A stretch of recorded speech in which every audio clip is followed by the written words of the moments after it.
कलाम मुकद्दस में से यूहन्ना की अंजील उसका दूसरा बाब और उसकी पहली आयत से। फिर तीसरे दिन काना गलील में एक शादी हुई और यीशु की माँ वहां थी, और यीशु और उसके शागिर्दों की भी उस शादी में दावत थी। और जब मैं हो चुकी तो यीशु की माँ ने उससे कहा कि उनके पास मैं नहीं रही। यीशु ने उससे कहा, ए औरत, मुझे तुझसे क्या काम, अभी मेरा वक्त नहीं आया।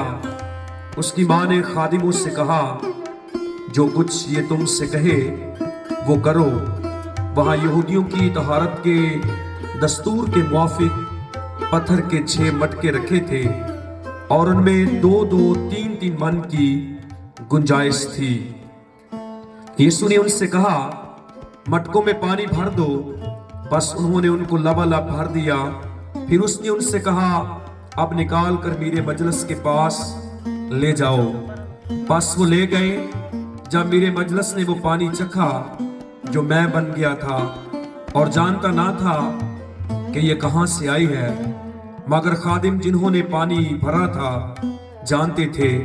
तो मेरे मजलिस ने दुल्हा को बुलाकर उससे कहा, हर शख्स पहले अच्छी मै पेश करता है, और नाकस उस वक्त जब पी कर छक गए, मगर तूने अच्छी मै अब तक रख छोड़ी है। ये पहला मोजज़ा यीशु ने काना गलील में दिखाकर अपना जलाल ज़ाहिर किया, और उसके शागिर्द उस पर ईमान लाए। कलाम मुकद्दस के पढ़े और सुने जाने पर खुदावंद की खास बरकत हो।